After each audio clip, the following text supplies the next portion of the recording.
Okey, suara saya kuat? Boleh suaranya? Okey. Baik, bismillahirrahmanirrahim. Innal hamdalillah nahmaduhu wa nasta'inuhu wa nastaghfiruh wa na'udzu billahi min shururi anfusina wa min sayyiati a'malina. Man yahdihillahu fala mudhillalah wa man yudlilhu fala hadiyalah. Wa asyhadu an la ilaha illallah wahdahu la syarikalah wa asyhadu anna Muhammadan 'abduhu wa rasuluh. Amma ba'd. Rabbi shrah li sadri wa yassir li amri wahlul 'uqdatam min lisani yafqahu qawli. Rabbi zidni ilma warzuqni fahma. Allahumma inna nas'aluka ilman nafi'a wa rizqan tayyiba wa amalan mutaqabbala. Assalamualaikum warahmatullahi wabarakatuh. Apa khabar, semua sihat hari ini? Apa dia? Kak Aisyah? Sihat, alhamdulillah. Ya? Cik Zai. Sihat dah? Alhamdulillah. Saya yang macam bengal-bengal kepala. Hari pun mendung ya. Hujan. Sedih hari ni.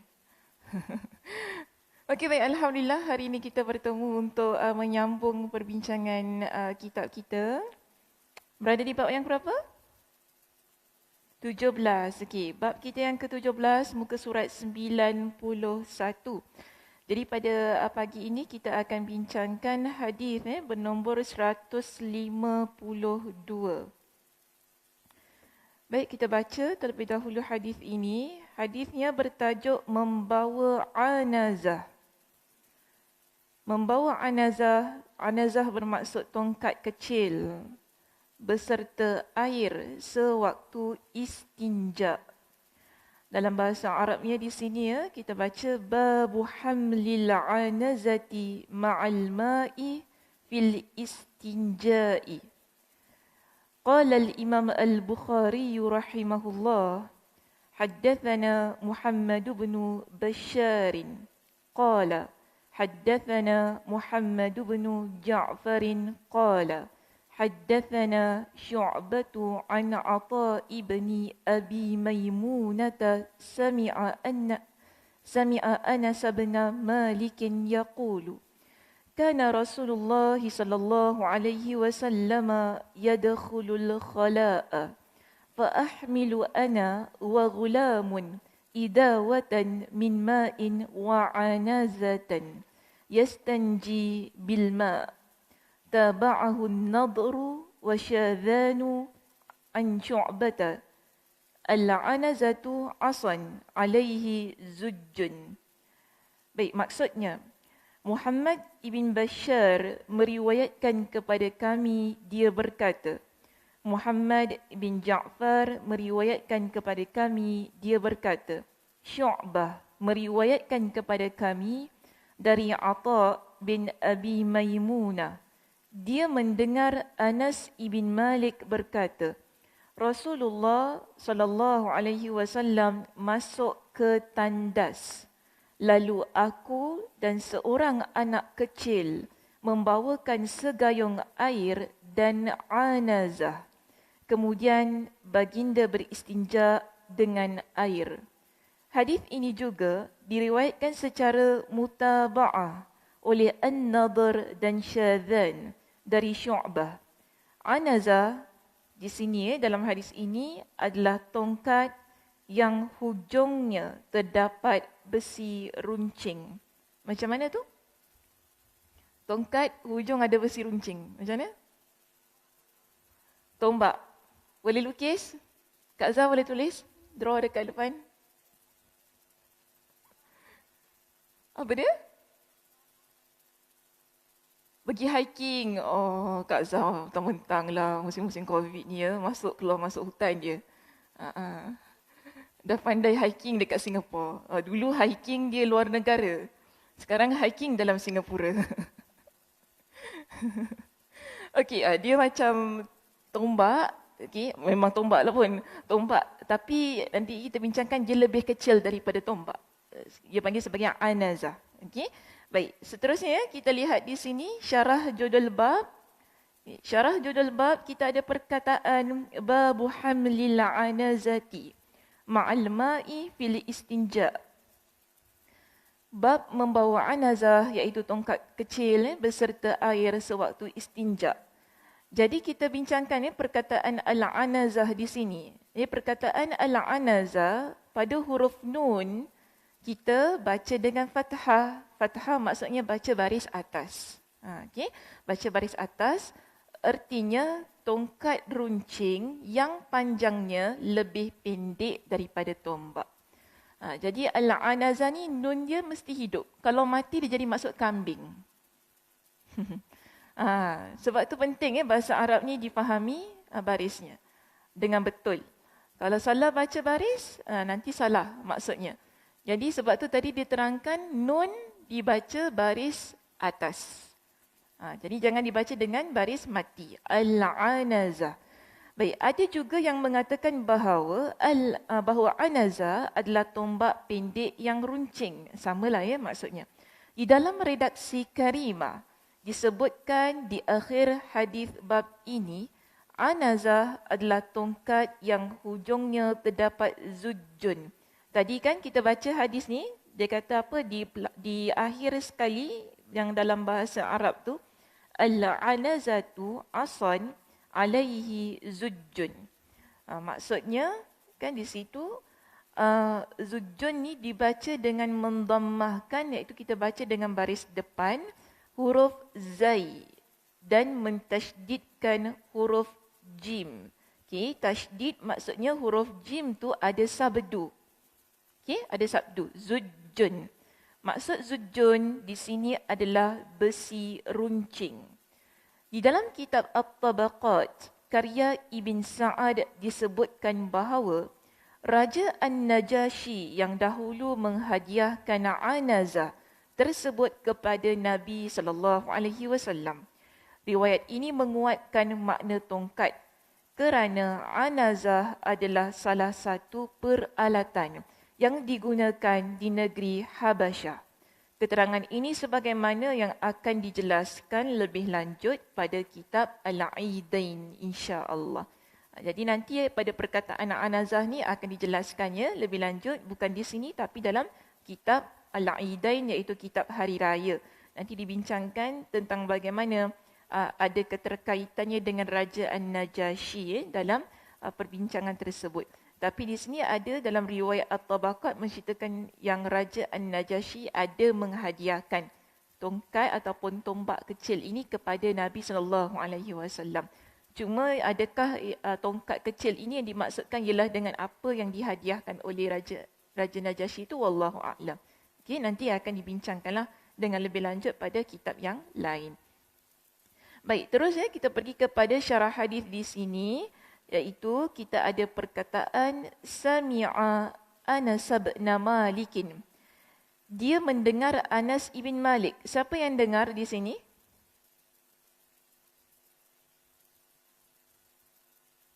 Siapa yang dengar kat sini?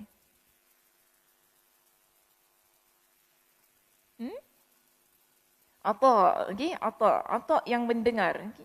Atha yang mendengar hadis ini dari Anas ibn Malik.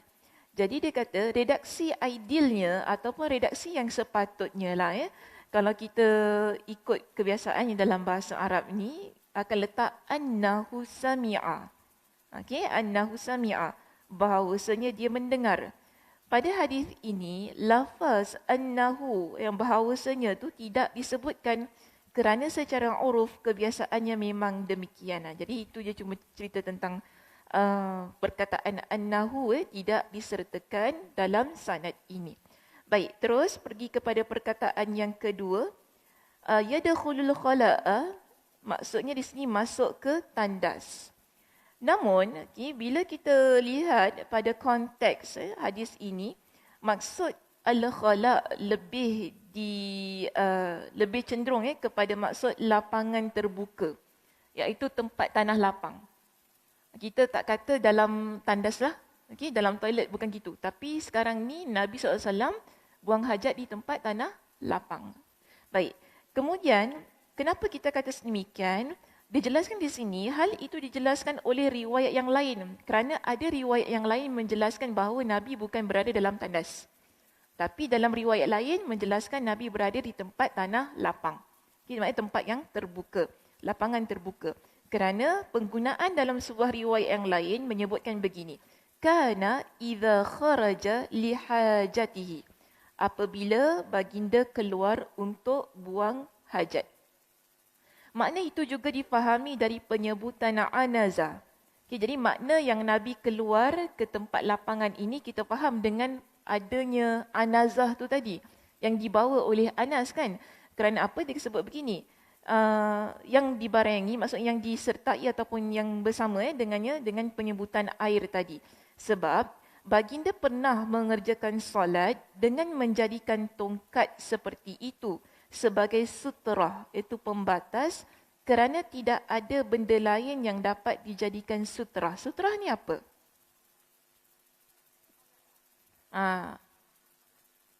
Pembatas solat yang kita letak di hadapan untuk sebagai satu makluman kepada orang kita sedang solat. Jadi dia tak lalu dekat depan tu.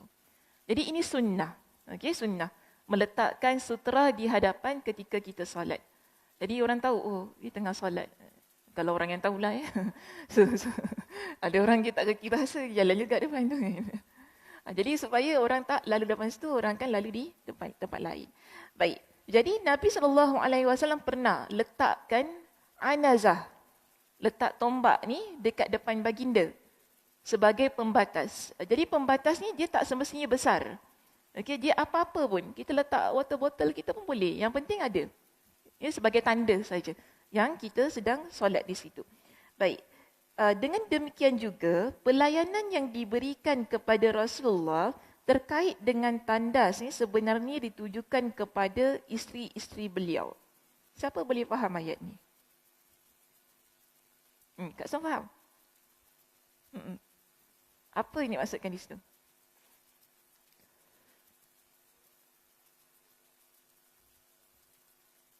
Tak ada toilet? Sebelum tu tak ada toilet. Okey,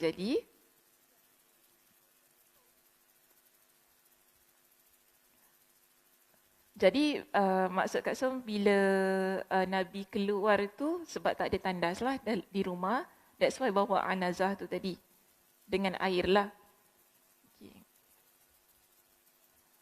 Okay, sekarang sebut tentang macam mana? Tombak related pada isteri.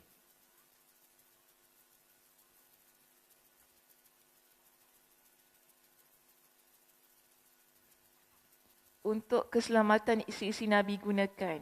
Okey, ada yang lain? Kak Dewi nak tambah apa? Tengok saya macam nak telan. Sorry Kak Dewi, gurau je.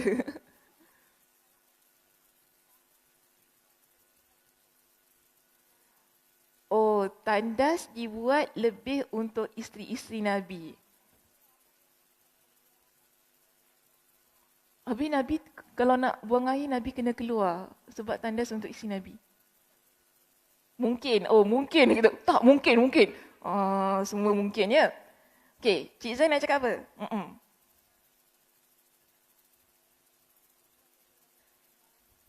Sebenarnya,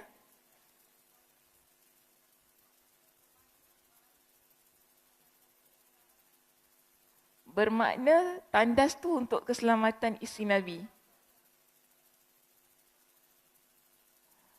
No, this one you relate dengan tombak ke dengan tandas? Kita ada dua T di sini, tombak atau tandas? So it's related to the tandas or the tombak? Oh, kalau ada binatang-binatang, jadi boleh inilah. So this one related to the tandas or tombak? Apa kena benda dengan isteri Nabi sekarang di sini? Tombak dan toilet. Toilet.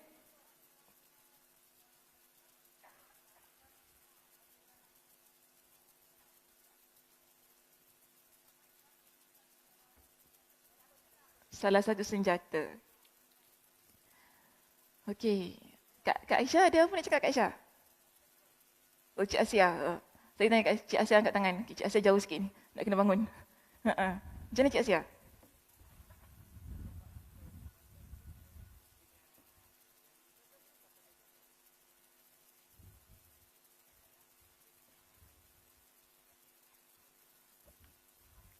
Kalau isi Nabi ada kat dalam, jangan terlalu dekat pada tandas tu.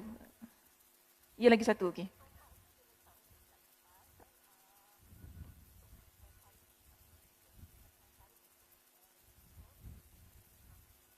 Gunakan kain untuk menutup. Saya tombak tu dia letak. Okey, okey, okey. Allah. Banyak betul. Saya pun jadi confused. Saya nak ambil yang mana sekarang ni? Ini kalau masuk dalam fatwa meeting, pengsan. Saya gurau je ya. Okey. Ni kalau semua jadi ahli fatwa ni, saya tak tahu nak ambil mana satu pendapat ni. Ada banyak sangat answer. Okey. Oh, usul. So, tanya kita jawab. Tak ada bagus. Maknanya saya nak tengok juga kan bagaimana adakah kita ni berfikir ataupun tidak. Sebab kalau saya tak nak lah, saya seorang dia cakap kan. Ambil bulat-bulat apa yang diterangkan. Maknanya di sini kita berfikir lebih jauh daripada apa yang sekadar yang diberi. Baik, sebenarnya macam mana kakak? Macam mana kecil?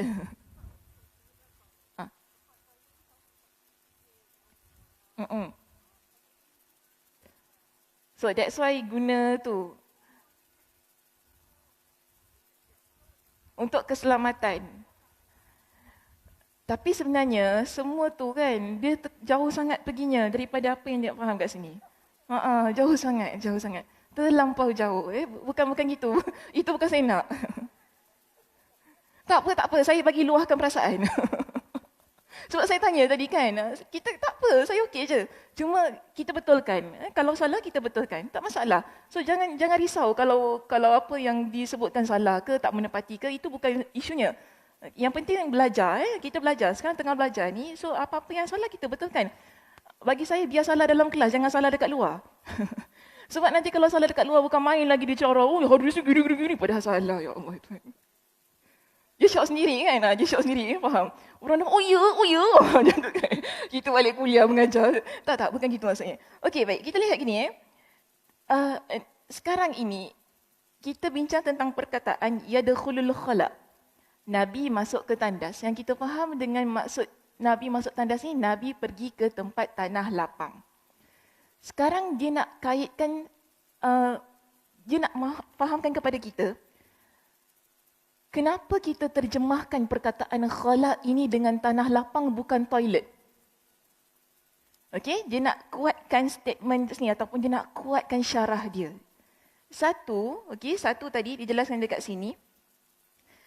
Bila Nabi SAW keluar, bawa dengan adanya anazah tadi kan. Itu menunjukkan bahawa memang tempatnya dekat luar. Sebab kalau Nabi buang hajat dalam tandas, tak perlu kepada anazah. Okey, itu satu. Dan kedua disebutkan, demikian juga pelayanan yang diberikan kepada Rasulullah terkait dengan tandas sebenarnya ditujukan kepada isteri-isteri baginda. Sekarang yang bawa air tadi siapa? Anas dan seorang anak kecil, betul tak? Kalau Nabi, dia buang hajat dalam tandas di rumahnya, yang bawakan air itu adalah isteri baginda, bukan Anas ataupun anak kecil. Ini maksud daripada, kan tadi saya kata jauh sangat ya, begini ya. Tak boleh pick up. Okey, sekarang kita pick up naik ninja van, okey? You want more express than that? Okey. Okey, tak boleh pick up. Sekarang dah boleh pick up. Boleh ya? So, maksud sekarang kita kata kenapa perkataan khalaq itu tadi kita jelaskan dengan tanah lapang. Sebab kalau Nabi buang hajat di rumah, di tandas baginda dalam rumah, yang akan menyediakan air pasti isteri-isteri Nabi. Sebab tadi kita dikaitkan dengan layanan itu kepada isteri Nabi. Sekarang yang layan Nabi ni adalah Anas. Anas yang bawa air. Anas dan budak tu juga yang bawa tongkat tu tadi. Bukan isteri Nabi kan? Jelas menunjukkan kepada kita Nabi berada di luar daripada rumah baginda. Itu ni maksudkan di sini. Untuk menguatkan al-khala dalam hadis ini maknanya ialah al-fadha, iaitu tanah lapang. Kerana ada dua indikator tadi. Okey, dua petunjuk tadi. Satu, ada tongkat. Dua, kerana yang layan bawa air tadi bukan isteri Nabi, yang layan bawa air tadi adalah Anas dan juga Ghulam. Iaitu anak kecil yang bersama dengan Anas. Boleh Cik Zai? Yes, the center tak clear. Sebab tu tadi saya tanya, siapa boleh faham ayat tu?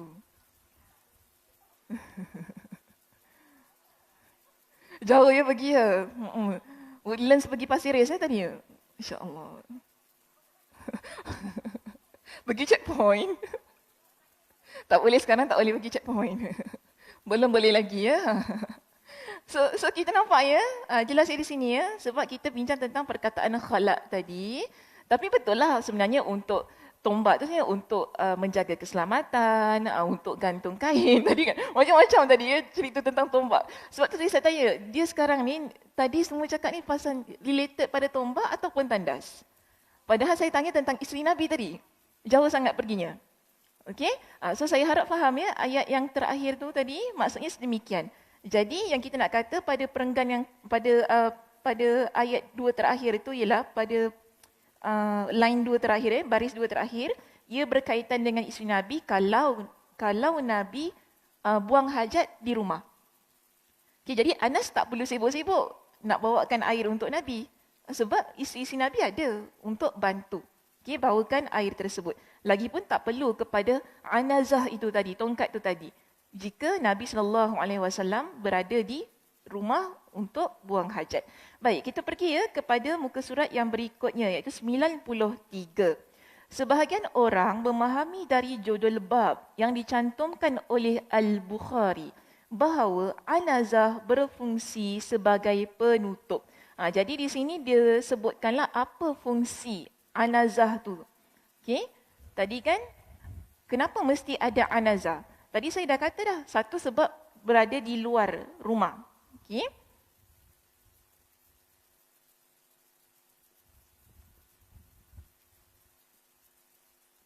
Kita pula janganlah nanti mentang-mentang nak ikut sunnah Nabi pergi toilet, pergi bawa tongkat ni. Ini konteks beza ya, konteks lain. Konteksnya beza. Unless kalau memang kita buang hajat di lapangan terbuka tu. Ada sesiapa buang hajat di lapangan terbuka? Tak ada kan sekarang ni? So tak ada, jangan buat begitu. Ini kita bincang bagaimana cara Nabi SAW pada masa itu. Okay, baginda bawa anazah ni pertama tadi untuk apa disebut? Apa tadi?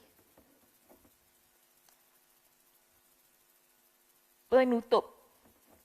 Penutup. Penutup boleh kita faham macam penghadang jugalah. Untuk penutup Nabi. Sekejap, nanti salah faham pula letak penutup Nabi ni. Ya.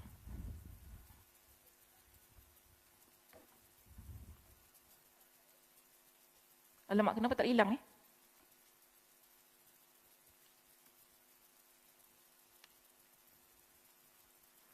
Sekejap, tudung saya terbang Okey. Saya rasa macam superwoman lah. Boleh terbang-terbang. Faham tak? Macam ada pakai kat belakang. Ada cape tu kan. Itu macam superwoman ni terbang-terbang. Okey. Jadi di sini penutup ketika Nabi SAW buang hajat. Baik. Jadi kalau kita kata anazah ni nak dijadikan sebagai penutup Nabi ketika buang hajat dekat depan ni kan. Dikritik. Maknanya di situ ada yang memberikan kritikan, kata apa? Tentunya hal ini perlu dikritik kerana penutup yang diperlukan ketika buang hajat adalah penutup yang dapat menutupi bahagian bawah badan. Sementara anazah tidak memenuhi persyaratan itu. Jadi tongkat kecil boleh tutup kita ke bila kita buang hajat? Tak boleh. Jadi macam yang pertama ni, fungsi pertama ni tak berapa kuatlah walaupun diletakkan dalam kitab kita. Baik, seterusnya kita ada kemungkinan yang kedua. Okay, kemungkinan yang kedua di situ, apa dia kata? Anazah itu baginda tancapkan di depan baginda, lalu baginda gantungkan kain di anazah tersebut untuk menutupi baginda ketika buang hajat. Okey. So tadi kita kata yang pertama dia umum. Letak untuk sebagai penutup, tapi tak boleh. So yang kedua ini dia berikan satu kemungkinan Nabi tancapkan dekat depan, Nabi letak kain. Jadi dia boleh jadi penutup untuk baginda. So macam mana saya nak ringkaskan ayat tu? Nak kata apa? Tempat untuk gantung kain. Oh, hanger. Sebagai penghadang.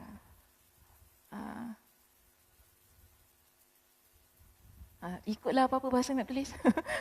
Saya tak ada idea. Ikut apa ni? Nabi, ini penting perkataan ni. Tancap di depan, okey, untuk gantung kain.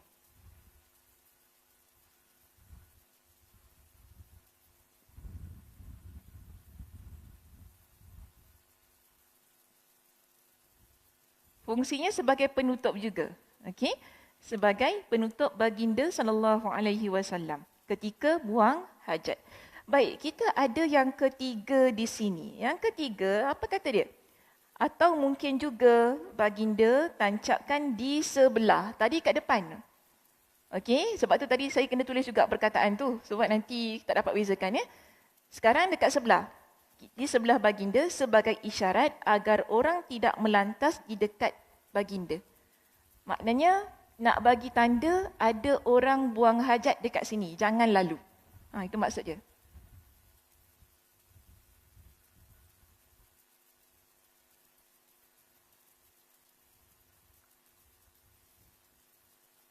Kenapa tak hilang?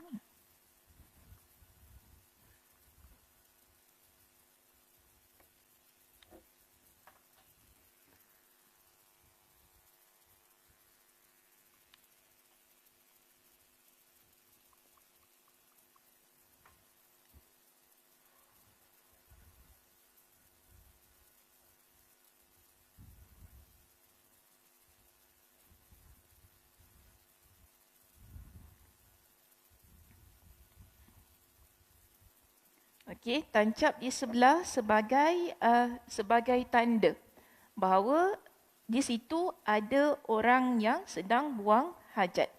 Baik, atau boleh juga berfungsi untuk mengorek tanah yang keras. Jadi anazah tadi, tombak kecil tu boleh juga digunakan untuk korek tanah yang keras. Mungkin untuk tempat buang hajat tu lah ya, wallahu alam lah. Mungkin untuk tujuan yang sedemikian. Atau dia kata di sini untuk mengusir binatang yang berbisa. Okay? Kerana biasanya Rasulullah sallallahu alaihi wasallam mencari tempat yang jauh terpencil ketika buang hajat.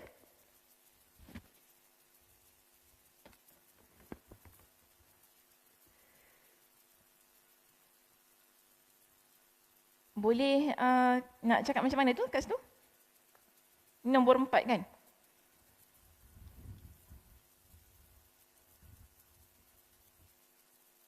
Nombor 4 kita kata sebagai keselamatan lah tadi boleh. Keselamatan kalau ada binatang-binatang yang berbisa ke apa kan di situ, jadi boleh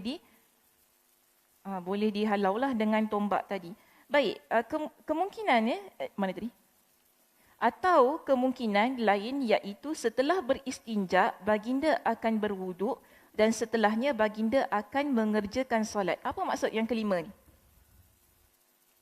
Atau kemungkinan setelah Nabi SAW buang hajat tadi kan, Nabi ambil wuduk, kemudian Nabi mengerjakan solat. Jadi apa kena mengena dengan anazah? Yes, maknanya yang kelima ialah sebagai sutra. Sutra.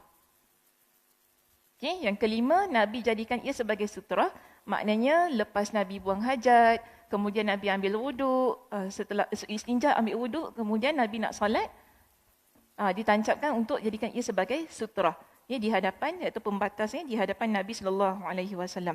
Sebab itu anazah ini ada bersama dengan Nabi SAW yang dibawa oleh Anas tadi kan dengan anak kecil tersebut.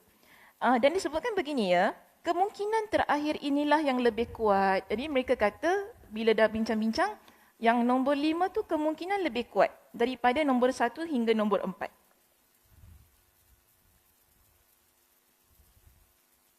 Okey, yang nombor 5 ni kemungkinannya lebih kuat kerana dia kata pembahasan tentang anazah ini akan disebutkan pada pembahasan tentang sutra. Kerana ada hadis yang menunjukkan bila Nabi SAW lepas Nabi SAW buang hajat, kemudian Nabi beristinja, ambil wuduk, mengerjakan solat.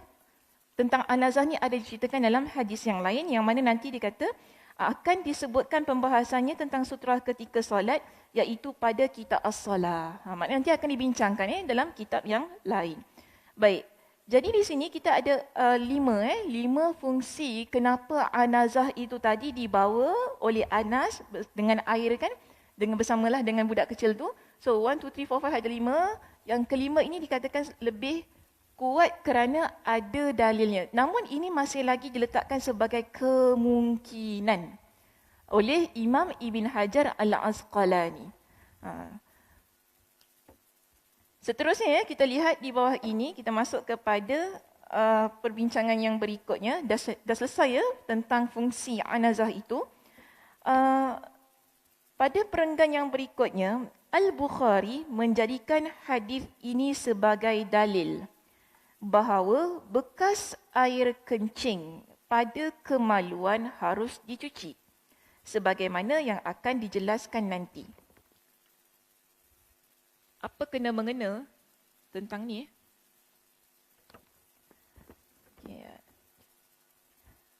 Okay. Pertama, bekas air kencing pada kemaluan harus dicuci sebagaimana yang akan dijelaskan nanti. Baik, Nabi SAW buang hajat tadi kan? Kemudian ada air. Dibawakan air untuk baginda. Jadi ini sebagai dalil untuk kita. Bila seseorang dia buang air kecil tu kan? Iaitu air kecil ni, dia mesti dicuci dengan air. Ini ada dalil. Dalil menunjukkan sedemikian. Bekas air itu harus dicuci, yang mana dicuci dengan air. Baik, itu pertama ya. Kita lihat yang kedua. Hadis ini juga mencantumkan keterangan bahawa bolehnya mengambil orang-orang yang merdeka, iaitu bukan budak. Bukan budak ni maksudnya hamba, bukan hamba. Jadi dalam bahasa Indonesia bila terjemah hamba tu jadi budak. Jadi kalau dalam bahasa Melayu kita kata hamba. Maknanya di sini boleh mengambil orang-orang yang merdeka, bukan hamba, sebagai pembantu, terlebih lagi jika mereka sengaja ni mereka sendiri menawarkan diri untuk menjadi pembantu agar mereka dapat melatih diri untuk bersikap tawaduk, iaitu rendah hati. Baik, daripada perenggan pertama ini dan seterusnya kita ambil ia sebagai pengajaran untuk hadis. Maknanya hadis ni dah selesai sampai situ saja. Sebab kita cuma nak bincang tentang tongkat. Kenapa tongkat itu ada bersama dengan Nabi SAW? Untuk hadis maaf, dah salin dah. Saya main padam je. Minta maaf ya. Okey saya main padam je. Minta maaf pula.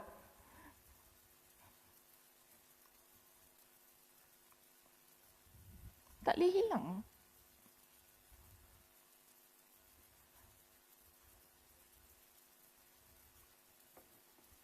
Tak, dia, saya rasa ink dia lain tu. Dia bukan ink untuk ni. Dia tak cantik dah.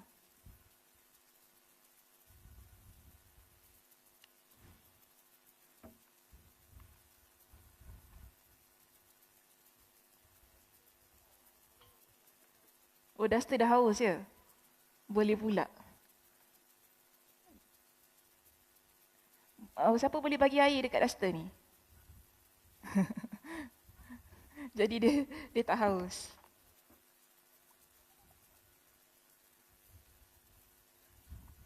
Alah, macam mana ni? Dia makin jadi worse. Cik, tolong cik. Masya Allah. Ni guna apa cik? Minyak tanah tak ya? Ink dah lama sangat.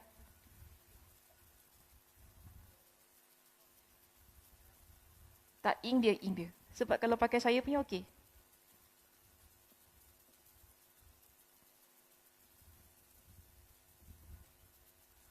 Oh, kain tu letak situ. Letak je cik kat situ, nanti saya guna. Terima kasih. Siapa nak bawa balik? Sekejap ni masih basah lagi. Okey, tak apa, tak apa. Biarkan saja, kasi dia kering dulu. Aku nak jatuh pula. Kasi dia kering dulu.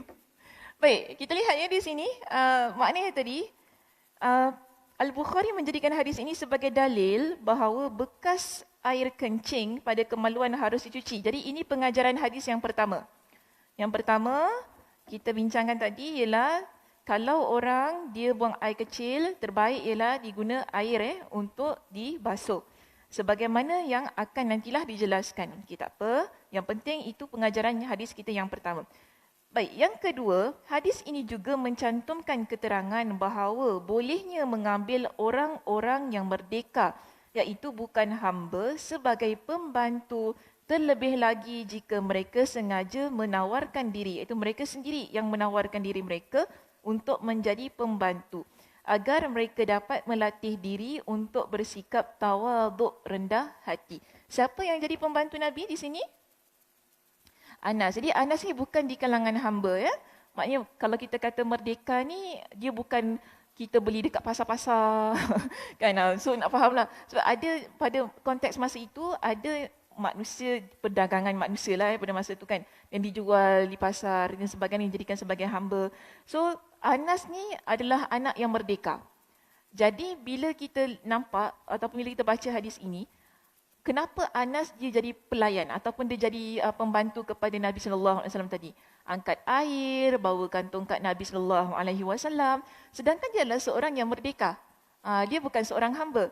Mak di sini jelas kepada kita boleh dalam keadaan-keadaan tertentu di sini kita ambil pembantu yang bukan di kalangan hamba. Pada konteks Nabi sallallahu alaihi wasallam lah ya pada masa itu. Lebih-lebih lagi kalau di sini dia sendiri yang menawarkan diri dia untuk menjadi pembantu Nabi sallallahu alaihi wasallam.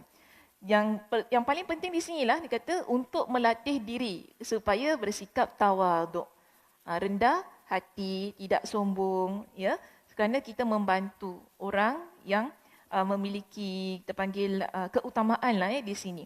Baik, hadis ini juga menunjukkan bahawa memberi pelayanan terhadap seorang alim, iaitu ulama, merupakan kemuliaan tersendiri bagi seorang penuntut ilmu. Jadi ini pengajaran kita yang ketiga. Okey, pengajaran hadis yang ketiga memberikan satu khidmat, pelayanan. Pelayanan ni boleh kita panggil sebagai khidmat lah. Kalau untuk bahasa kita.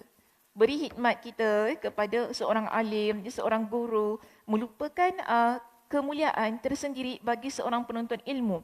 Kerana begini, kerana Abu Darda pernah memuji Abdullah ibn Mas'ud yang telah memberikan khidmatnya kepada Nabi sallallahu alaihi wasallam. Jadi dalam sepanjang hayat Nabi sallallahu alaihi wasallam yang memberi khidmat kepada Nabi ni bukan satu orang. Ada ramai di kalangan sahabat yang tampil ke hadapan untuk memberikan khidmat mereka kepada Nabi sallallahu alaihi wasallam. Di sini antaranya tadi kita dah bincangkan dalam hadis ni adalah Anas. Anas wa ghulamun, dengan seorang budak tu, siapa nama dia budak ni? Last week kita bincangkan siapa? Abdullah ibn Mas'ud lagi? Kan ada ramai kan last week kan? Abu Hurairah lagi seorang?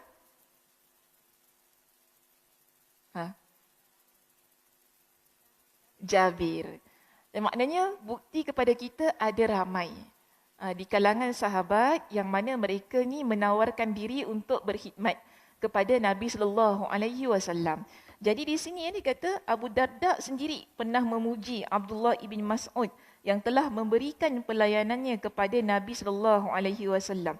Jadi ini kita panggil sebagai berkhidmat kepada guru. Yang bagi saya nilai-nilai ni dah semakin hilang dah dalam masyarakat kita pada hari ini.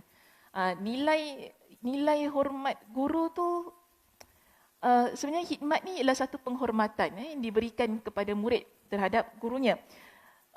Hormat lain, khidmat lain. Okey, dia dua benda yang berbeza. Khidmat ni maksudnya seorang itu dia memperuntukkan diri dia ataupun ke tenaga dia untuk membantu guru itu tadi. Ni khidmat dipanggil. Kalau hormat, semua orang akan hormat. Tapi tak semua orang boleh khidmat. Sekarang, hari ini, maaf saya kata, hari ini khidmat itu dia berubah menjadi minat kepada guru. Konteksnya berubah. Orang lebih minat, oh saya minat lah ustazah ni, saya minat. Hikmat, dia dah kurang. Bukan saya kata tak ada, tetapi dia kurang. Kita sekarang, ustaz-ustazah, dia lebih ke depan kerana orang minat dia tau. Bukan kerana orang nak berkhidmat pada dia. Kenapa orang datang? Oh sebab saya minat dia mengajar. Oh macam tu kan. Dia punya minat. Oh aku ikut dia punya IG kau. Ya Allah. Macam cerita. Minat seseorang tu dia dah berubah. Okay, dia berubah. Kalau dulu orang minat artis. Tapi sekarang orang minat ustaz dan ustazah. Keadaan asatizah ni dia berubah. Ikut kepada satu situasi yang bagi saya banyak memberikan kemudaratannya lah sebenarnya. Dia satu bila minat dia ni berada ke atas, dia akan hilang hormat. Maaf dia akan hilang hormat. Sebab kita akan lebihkan minat daripada hormat. Kalau orang khidmat, dia akan hormat kepada seseorang guru. Kalaupun guru tu macam tak berapa sangat nak layan dia. Ini khidmat, beza. Dan dia akan lebih menghormati privasi guru tu. Jadi kita kata kalau seseorang murid dia berkhidmat kepada guru, tak bermakna semua tentang guru dia mesti tahu. Tak. Tak semua daripada A sampai Z dia kena tahu. Kan siapa suami dia, anak dia berapa, mak dia siapa, tinggal mana. Dia tak semua gitu. Itu khidmat. Okay? Tapi minat ni beza. Minat ni kita rasa ya Allah, susah sedikit nak kawal. So situasi kita zaman ini berubah. Namun kita belajar bagaimana untuk meletakkan keadaan pada tempat yang betul. Okay, guru adalah insan yang kita hormati, bukan insan yang kita minati. Minati tak salah, saya tak kata salah. Benda tu bukan salah. Tapi jangan sampai minat tu dia menghilangkan hormat. Sampaikan kita tak menghiraukan privasi guru. Sampai kita kepo sangat tentang guru ni. Benda-benda. Ini maknanya susah sikit. Ini masyarakat kita lah pada hari ini. Kita jangan jadi begitu. So kita belajar di sini bagaimana para sahabat Nabi. Mereka tunjukkan kepada kita, mereka memang followers kepada Nabi. Pengikut kepada Nabi SAW yang kita sebut tidak berbelah bahagi. Yang berjuang bersama dengan Nabi SAW. Namun, sebagai pengikut yang benar-benar merealisasikan keimanan yang ada pada diri mereka. Tapi bayangkan kalau sahabat cuma minat saja pada Nabi. Minat itu dia akan hilang dan pudar. Sesiapa sahaja yang memiliki populariti dia akan turun. Tetapi kalau orang yang memiliki penghormatan dia akan terus ada pada diri dia. Sebab tu kita sebagai pelajar, saya juga nasihat pada diri saya. Kalau dulu saya ingat, masa saya belajar ni, saya suka berkhidmat pada guru saya. Tak kira lah dekat sekolah ke madrasah Sagaf dulu kan, ataupun saya kat kampus lama nak dekat 11 tahun saya belajar. Jadi apa-apa kalau guru minta ke apa, kita nak minta tolong ke apa, kita jadi orang yang paling depan untuk berikan khidmat itu. Untuk berkhidmat kepada guru. Kerana khidmat ini dia akan bawa kepada keberkatan pada ilmu. Berbeza dengan minat. Berbeza sekali. Jadi kita kena ubah niat kita, tajdid balik, muhasabah kembali. Kita belajar, kenapa kita belajar? Kenapa kita ni ikuti seseorang asatizah? Kenapa? Adakah kerana kita minat semata-mata ataupun kerana ilmunya yang buat kita hormat kepada dia? Ini semua perkara-perkara yang perlu banyak dipertimbangkan pada konteks hari ini. Supaya ilmu kepakaran seseorang tidak dikelabui oleh minat kita. Nanti apa pun yang guru tu buat salah, kerana kita minat dia, kita akan tetap ikut. Ini bahayanya minat. Apa yang dia buat salah, apa dia cakap salah pun kita tahu, ustazah betul, ustazah gini. Yes, dia akan jadi taksub dan fanatik. So kita kena hati-hati. Okay, hati-hati. Jangan sampai semua ini mengubah niat kita. Di sini sahabat menunjukkan kepada kita, Masya Allah, Barakallah. Mereka sentiasa berkhidmat kepada Nabi SAW. Dan khidmat itu menjadi satu pengajaranlah bagi diri kita.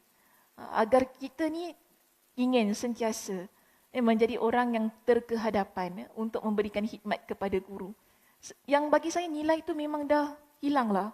Dah tak nampak dah sekarang. Susah nak cari. Kan budak-budak sekarang pun susah juga. Sebab apa? Sekarang ni belajar dibayar. Saya bayar ustazah apa? Saya nak ustazah cakap ni. Cakap lah. Nampak?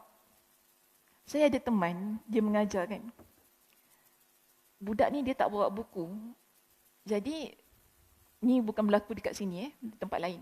Bukan di Singapura lah, tempat lain. Jadi kata, budak ni tak bawa buku. Dia tanya, kenapa tak bawa buku? Dia kata, sebab dia tinggal kat rumah. Okeylah, pinjam kawan buku. Kawan dia ni, yang bawa buku ni, ustazah, buku saya ni mak saya beli dengan duit dia sendiri. Tak boleh pinjam-pinjam dengan orang. Dia tak nak share buku dia. Sebab apa? Dia kata mak dia beli duit ni beli buku ni dengan duit mak dia sendiri. Mak saya beli bukan untuk dipinjam-pinjam dengan orang. Nampak? Duit ni dia membuat orang dah hilang hormat pada guru, hilang nilai pada ilmu. Habis semua. Kita kalau okeylah share lah buku dengan kawan kita kan. Tak apalah belajar sama-sama. Tapi ni budak tu boleh cakap gitu. Nampak? Jatuh nilai tu, ilmu. Kita dah tak nampak kerana semua kita, bayar masuk kos ni bayar $120 tahu tak? Mahal tahu bayar. Mesti ada nota. Tak ada nota buat apa? Datang kelas macam tu kan. Sekarang belajar macam tu. Betul saya kata. Sekarang belajar tu. Kena gini. You must ikut expectation orang. Kena cakap apa yang orang nak.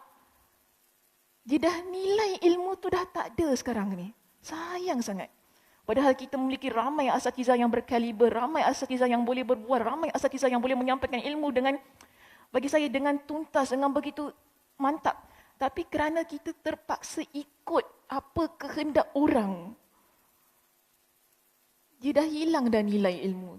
Sayang sangat. So kita kalau belajar ni jangan nilah ya. Bila kita belajar jadi muhasabah pada diri kita lah. Bila kita belajar ni belajar betul-betul kerana ilmu. Bukan sebab topik ni bagus, sebab topik ni yang merepek, topik ni tak best. Bukan gitu sebenarnya. Bukan gitu. Topik ni baguslah, dia menyayat hati. Kalau tak sedih-sedih aku tak nak masuk topiknya. Betul. Mengajar muslimah lagi cabaran. Orang perempuan tak suka belajar benda-benda serius. Orang perempuan dia nak apa? Ajar penawar hati. Kan nak sakit hati, suci. Macam tu orang perempuan gitu. Kan I suka. Yang berkait dengan jiwa kan, kelakar-kelakar. Kalau serius-serius ni tak payahlah, buang masa. Belajar pasal fiqh, taharah ke apa, ya Allah, malasnya aku. Orang perempuan gitu, susah. So kalau kita nak buat topik pun nak keci-keci kan. Kena ada masuk menusuk ke jiwa. Kalau tak ada benda-benda masuk jiwa ni, jangan harap orang nak tertarik dan menarik. So masalah sekarang ni. Sebab tu saya kata nilai ilmu tu dah semakin menurun. Orang cuma datang untuk minat. Dia tak ada untuk berkhidmat. Dia tak sama macam mana zaman dulu. Zaman mak-mak kita, gitu kan? Zaman mak-mak kita. Zaman kita lah dulu muda-muda kan? Apa dia? Zaman dulu pun ada juga. Tapi tak seteruk sekarang hari ini, saya rasa. Hikmat ya. Hikmat. Zaman dulu gitu, ada, betul. Zaman gitu. Cuma itulah susah sekarang. Dia dah, konteksnya dah berubah, keadaannya kan dah berubah. Jadi kalau kita tak boleh nak berkhidmat, sekurang-kurangnya bagi saya hormat itu dikekalkan. Kalau kita tak boleh berkhidmat, sebab bagi saya ramai orang ada komitmen masing-masing. Kita tak boleh nak duduk rumah ustazah tu 24 jam ya, ustazah pun rimas. Saya pun lemas, saya tak boleh. Saya rimas dan lemas, saya pun tak boleh begitu. Maknanya di sinilah kalau kita ada apa-apa yang mungkin boleh dibantu saja begitu. Sebagai khidmat kita. Dulu adalah seorang pelajar ni kata, Ustazah kalau nak apa-apa beritahu saya nak khidmat pada guru. Susah saya nak dengar perkataan tu. Bila saya dengar dia kata saya nak khidmat pada guru tu, saya rasa, ya Allah, subhanallah. Rasa macam tersentuh sebab ramai orang dah tak guna lagi perkataan khidmat pada guru. Kan? Saya minat Ustazah. Itu saya biasa dengar. Sekarang Ustazah saya minat Ustazah. Okey, itu memanglah dah ni lah. Sampai mak saya jadi takut. Mak saya kata apa? Kak, apa sah orang tu ada gambar kita satu family? Padahal orang buka Instagram. Kan biasa Instagram kan kita upload gambar kita kan satu family dengan mak kita kan. Apa tu pakcik kau kata ada kawan dia kan. Dia ada gambar abang kau, gambar adik kau, gambar budak-budak semua dia ada. Mana dia dapat tu? Instagram lah mak. Ya aku risau lah orang tengok-tengok gambar family kita. Tak, itu Instagram. Yang kau bagi dia pasal kakak tak bagi dia.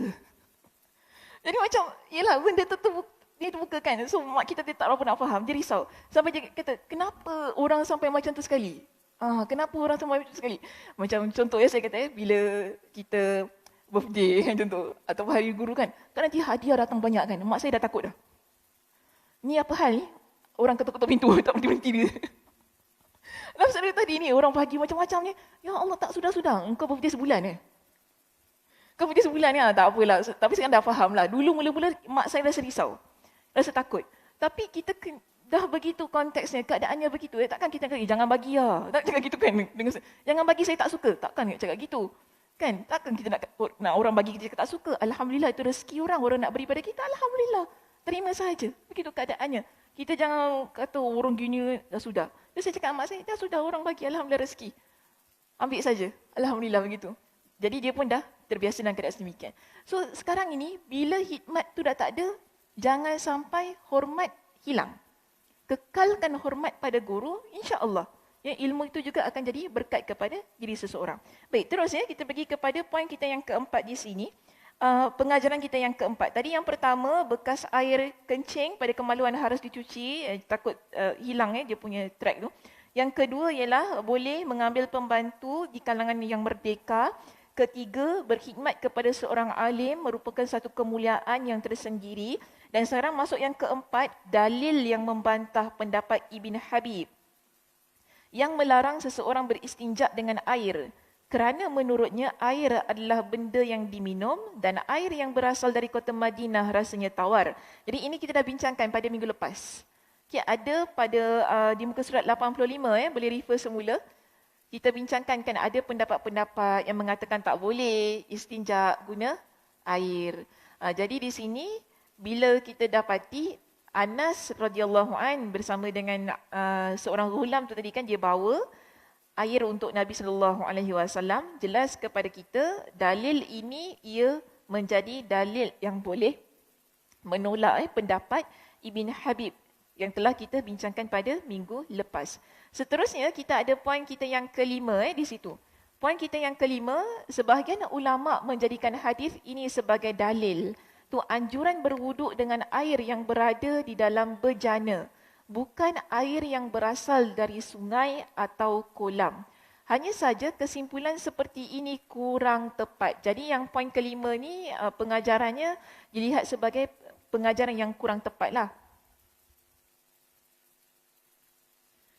Kecuali jika ada dalil yang menyebutkan bahawa Nabi SAW lebih memilih berwuduk dengan air dalam bejana daripada air sungai atau air kolam. Sebab kalau kita kata begini kan, nanti bila orang nak ambil wuduk, mesti nak letak kat dalam bekas. Jadi susah keadaannya. So, sebab tu dia kata berapa tepat bila letak keadaannya sedemikian. Baik, so kita ada 5 tadi pengajaran. Tak apalah saudara tak tulis dekat board boleh Boleh nanti catatkan dekat buku kan. Malas pula saudara nak bangun. Baik, kita lihat di sini. Perkataan. Seterusnya, taba'ahun nadru. Diriwayatkan juga secara mutaba'ah oleh An-Nadr. Ia adalah Ibnu Shumail. Pada riwayat mutabi' tersebut, namanya... macam ni? Pada riwayat mutabi' tersebut, nama An-Nadr menggantikan Muhammad ibn Ja'far dan sanad yang dimaksudkan tersebut secara bersambung, disebutkan secara bersambung pada riwayat An-Nasa'i. Okey, diriwayatkan juga secara mutaba'ah. Apa maksud mutaba'ah di sini? Apa dia? Ikut, betul. Taba'ah tu ikut. Tapi kalau dalam istilah hadis, saya pernah bincangkan. Dalam hadis dia ada syawahid mutaba'ah. Okey.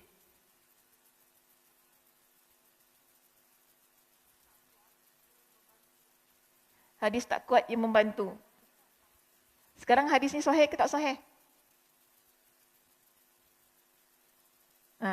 Tadi Kak Dewi kata kalau hadis tak kuat. Sekarang hadis ni kuat.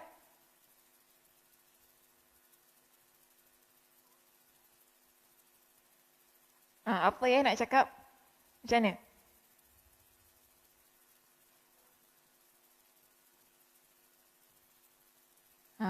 Kak Zah, lama Kak Zah duduk kuliah Ustazah. Kak Zah macam mana Kak Zah? Boleh explain? Kak Zah ikut kuliah takhrij kan hari tu? Masuk kos takhrij lagi Kak Zah. Ketawa Kak Zah, suka dia. Macam mana Kak Zah? Kita kata hadis ni mutaba'ah.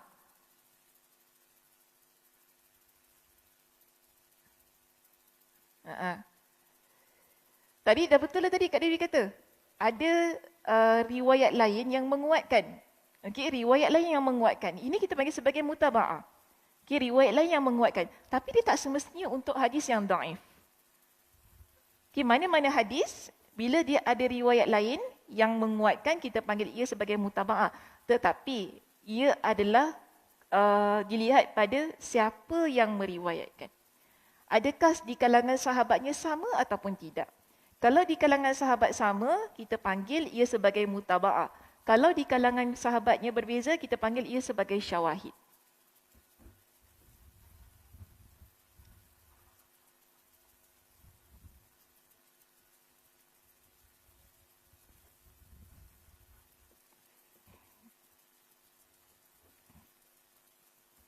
Okey, lihat begini. Sekarang ni, kita bincangkan yang bab 17, perawi di kalangan sahabat siapa? Anas. Okey, perawi di kalangan sahabat Anas. Seterusnya siapa? Cuba lihat di ini. Atha. Okey, Atha di kalangan tabi'in. Selepas tu Syu'bah, okey, Syu'bah tabi'in. Seterusnya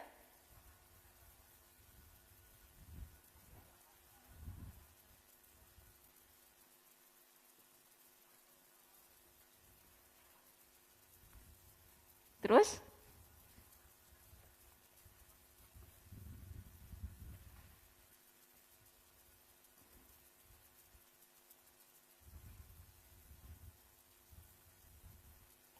okey, ni perawi, ini semua perawi yang ada pada hadis kita ya, utama. Jadi kita letak ni riwayat yang satu. Anas di kalangan sahabat. Okey, Atha tabi'in, tabi'in, atba' tabi'in dan seterusnya. Sekarang ini dia kata ada riwayat daripada An-Nadhr disebut sebagai mutaba'ah. Maksud mutaba'ah ialah riwayat lain. Okey, riwayat lain yang menyokong riwayat yang ini, yang mana di peringkat sahabat adalah orang yang sama. Kita panggil dia sebagai mutaba'ah. Okey? Jadi dia menyokong. Riwayat dia sahabat Anas, ini Anas. Yang ini riwayat Imam Al-Bukhari.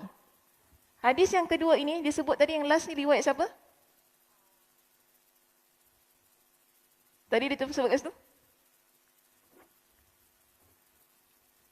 Nasa'i. Ada kan?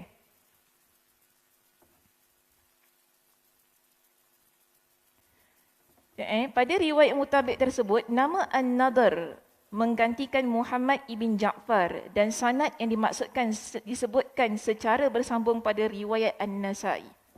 Jadi dalam riwayat An-Nasa'i yang disebut sebagai mengikuti tadi ataupun yang menguatkan riwayat dalam kitab Sahih Imam Al-Bukhari, Anas, Atha, Syu'bah. Tetapi pada Muhammad ibn Ja'far bukan Muhammad ibn Ja'far, ialah An-Nadhr. Ini tiga sama kan? Sama kan? Okey. Bila tiga ni sama, kita nampak daripada sahabatnya sama, kita panggil ia sebagai hadis mutaba'ah. Hadis mutaba'ah, riwayat di kalangan sahabat ni sama. Okey, riwayat yang menguatkan riwayat A. Dan yang mana di kalangan sahabatnya adalah sama. Jadi kita panggil hadis ini adalah mutaba'ah untuk hadis yang A. Kerana ada perawi di kalangan sahabat yang sama. Kalau syawahid dia tak sama, senang je. Di peringkat sahabat orang lain yang meriwayatkan. Okey. Jadi itu maksud dia lah sebenarnya. Diriwayatkan juga secara mutaba'ah, itu riwayat lain sama di peringkat sahabat. Okay. Ada riwayat lain yang menguatkan hadis di dalam kitab kita ini yang diriwayatkan oleh siapa? Imam An-Nasai. Yang kita panggil ia sebagai mutaba'ah. Baik, seterusnya kita juga ada perkataan wasyadhan dan syadhan. Syazan ini namanya ialah Syazan Al-Aswad bin Amir. Imam Al-Bukhari mencantumkan hadis mutabi' ini. Jadi Imam Al-Bukhari juga ada meriwayatkan hadis mutabi' dalam kitabnya, masih kitab yang sama. Okay, dalam kitab Al-Bukhari, iaitu dalam kitab As-Salah, iaitu dengan lafaz wa ma'ana ukazatun aw asan aw anazatun. Dan kami membawa lembing, tongkat atau anaza, iaitu tongkat pendek lah, atau tadi yang kita terjemahkan tombak yang pendek.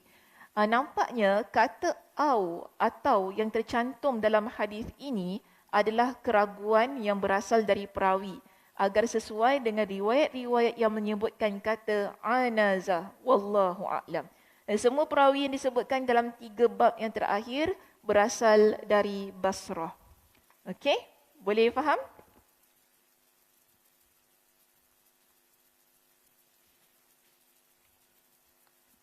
Selesai ya perbincangan hadis kita? Ada apa-apa soalan? Semua masih menulis? Okey, silakan. Semua masih menulis? Ya, saya bagi masa tulis-tulis.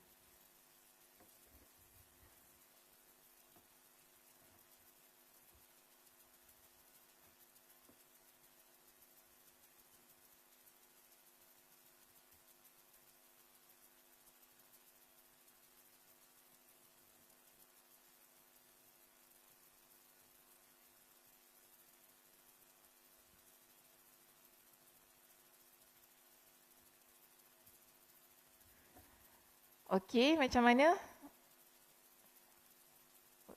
Kak Som ada apa-apa masalah?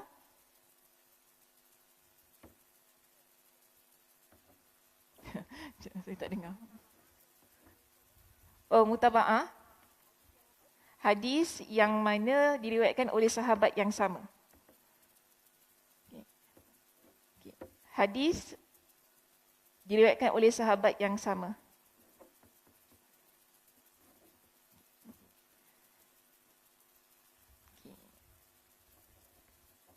Hadis yang mana diriwayatkan oleh sahabat yang sama dari riwayat lain. Dari riwayat lain.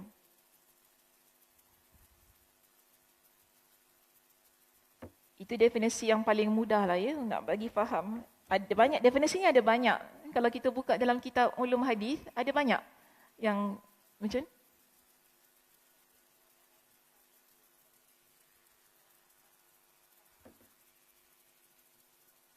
macam mana?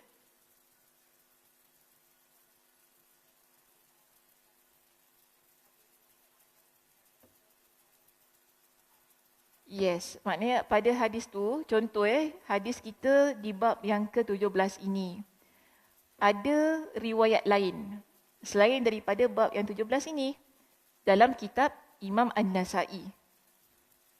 Walaupun Imam An-Nasai riwayatkan hadis dalam kitabnya, kita tak kata dia hadis yang lain. Walau kita kata, ini hadis lain ke tak? Sahabat sama. Riwayatnya lain kenapa? Sebab yang belah bawah tu. Dia tak sampai ke bawah. Tetapi kita juga tak nafikan ada riwayat yang hampir sama keseluruhannya. Daripada A sampai Z, kan? Daripada Anas tu sampai Muhammad ibn Ishaq, diriwayatkan oleh perawi yang lain juga. Maksudnya mungkin Imam Abu Daud, Imam An-Nasai, Imam Ibn Majah dalam kitabnya dengan hadis yang sama. Yang mana kita nafikan. So kalau kita jumpa, kita ada riwayat lain dalam kitab lain. Maknanya masih sama. Walaupun kita guna perkataan riwayat lain. Okey? Tak faham Masih boleh lagi ya? Macam mana?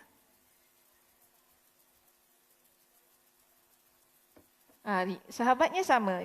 Yang penting, riwayat lain itu di peringkat sahabatnya sama. Okey. Riwayat lain di peringkat sahabatnya sama, kita panggil dia mutaba'ah. Tapi kalau di peringkat sahabatnya berbeza, kita panggil syawahid.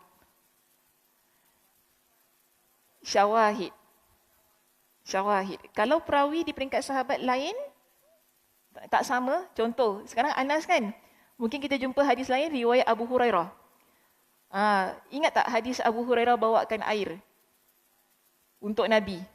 Hadis tu, dia boleh jadi penguat kepada hadis ini. Tapi kita tak panggil dia sebagai hadis mutaba'ah, kita panggil hadis syawahid. Kerana ia diriwayatkan oleh Abu Hurairah, bukan Anas. Syawahid eja macam mana? S-Y-A-W-A-H-I-D.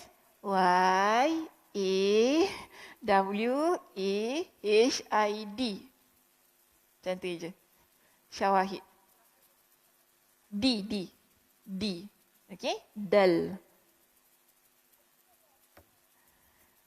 Saya tak boleh bincang yang panjang lah tu, nak kena masuk kelas ulum hadis. Baru cakap yang panjang. Tapi nantilah insya-Allah insya-Allah nanti kita discuss lagi lebih lanjut tentang mutaba'ah syawahid ni. Tak salah saya pernah saya bincang panjang-panjang kan benda ni. Ke dah lupa? Dah lama dulu masa duduk atas tu Ustazah. Cakap sekarang. Masa kita duduk tingkat 2 tu tak pakai mask. Sekarang dah pakai mask lain, dah pakai mask semua tutup, lupa dah. Okey, baik. Itu saja ya perbincangan kita pada pagi ini. Mudah-mudahan Allah Subhanahu Wa Taala memberkati pertemuan kita. Begitu juga dengan teman-teman yang mengikuti pengajian di rumah. Yang mudah-mudahan Allah Subhanahu Wa Taala melapangkan dada untuk kita menerima ilmu ini dan dapat kita beramal dan memahami. Oh ya. Okey.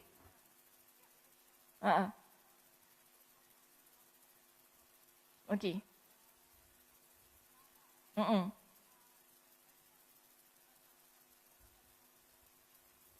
Wallahu a'lam, mungkin. Sebab konteks mereka ialah berada di lapangan kan. Dan kalau kita berada di tempat lapangan contohnya, boleh saja kita ikut sunnah macam ni. Kita masuk hutan kan, macam tadi Kak Azhar kata, hiking bawa benda tu kan. Tujuan tu pun mungkin boleh nak ketuk ular ke apa. Ular Kak Azhar. Nampak benda-benda kan, maknanya bolehlah kita, itu sunnah juga yang boleh kita gunakan dan aplikasi. Yang penting kena bersesuaian dengan keadaan. Namun kalau sahabat ikuti, mungkin besar kemungkinan kerana keadaannya sedemikian. Wallahu a'lam. Okey, baik, sudah tutup kuliah kita pada pagi ini dengan tasbih kafarah. Subhanakallahumma wa bihamdika asyhadu an la ilaha illa anta astaghfiruka wa atubu ilaik. Assalamualaikum warahmatullahi wabarakatuh.